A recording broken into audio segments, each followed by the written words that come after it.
She won't hug me, ever, okay? She hates me. Deep trauma, wild, raging fires, and a heartbreaking situation? We nearly had a significantly more emotional story in Encanto. We're covering the darker alternate endings that almost made it to the screen. Bruno makes bad things happen. Number 1. Time to get the tissues. Okay, so we did still lose Pedro in the film, but at one time, there was a possibility that it was so much worse. Abuela Alma's love was going to pass away at the river at the same time that Alma was giving birth to the triplets. Talk about devastating. At least in our version, Pedro got to meet and say goodbye to his children, and to be there to support Alma. Number 2. And then there was Alma. Knowing Pedro wouldn't have been able to meet his triplets is heartbreaking enough. But poor Alma would have faced an even more intense and tragic experience, being pulled between the joy of having her children and the heartbreak of losing the love of her life and her co-parent. Loss is never easy, but these moments happening at the same time could have made Alma's relationship with her children much more difficult. Number 3.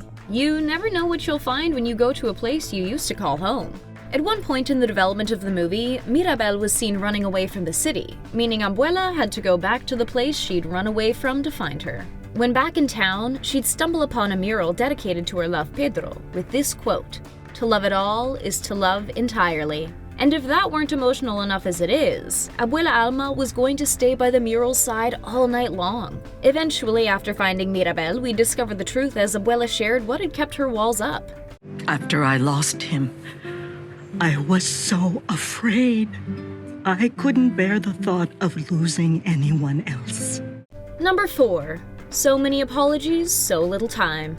Understanding why Abuela was hurting so much led to a different apology that involved her explaining that her deep-rooted fear of the miracle actually made her forget who the miracle was for. Abuela also carried the blame for Pedro's death, feeling that it was because she left the city that she lost him. And while it would have explained why she was so scared of losing anyone else, this heartbreaking turn would have wrecked us. Number 5.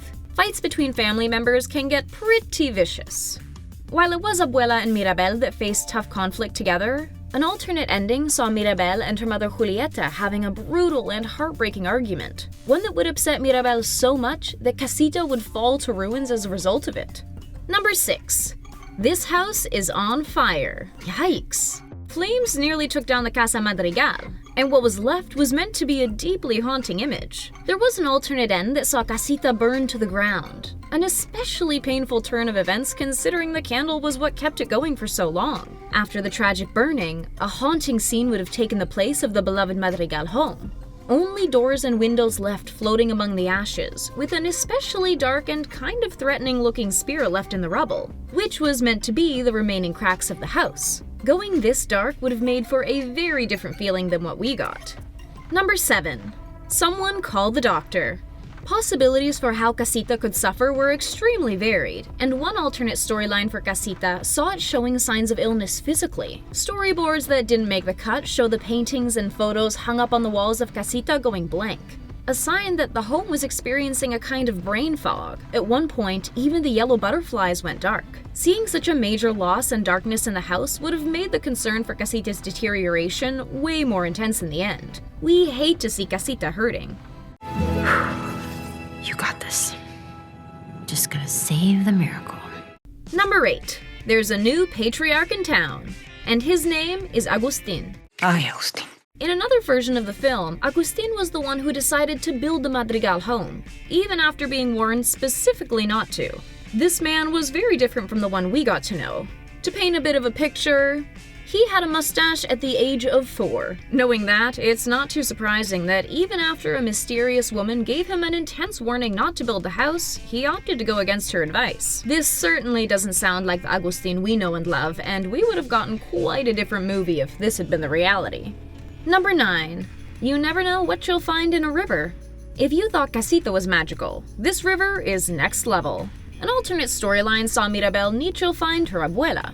How did she do it? By following the magical river, which would have in actuality been Abuela's hair. The journey Mirabel took would have seen her exploring more of Alma's origin story and journeying through her past, uncovering all the trauma and heartache she'd had. This detail and seeing just how long and deep that river was would have brought a much more intense vibe to the film, highlighting the true depth of Abuela's sorrow in this case. This river is where we were given our miracle. Number 10. It would have been an ugly sight. Sisters can fight, there's no doubt about it. But one version of Encanto saw a pretty intense scrap between Isabela and Mirabel. That's right, we almost saw these two totally duking it out. But it just didn't feel right to see that kind of violence in their relationship, so the team decided to scrap it. Who would have guessed the fights that we got were the toned-down versions? The only thing you have ever done for me is mess things up! Nothing is messed up! Number 11. There were other options. And they were shockingly different from the oh-so-suave Mariano. Isabela had her eyes on a different character, one we never got to meet, named Bubo Marquez. This suitor was meant to be a man from the city with a modern and unique style to those in the village, meaning he stood out quite a bit. Oh, and in terms of personality, this guy was meant to be quite the goofy dork, which no doubt would have made for some fun moments. Number 12. Chispi the Capybara almost wound up stealing the scene. While many alternate storylines in Encanto made for a much darker ending, there was one post-credits scene that was cut that ended on a much funnier and perkier note. The beloved Chispi the Capybara wound up being drenched by Casita, an adorable and hilarious scene that luckily did wind up being released later on. Who knew there were so many directions to go in when it came to the story of the Madrigals? While all the options would have brought something special to the film, we're big fans of how the team decided to tell the story. Would you have liked to see any of these other story points included?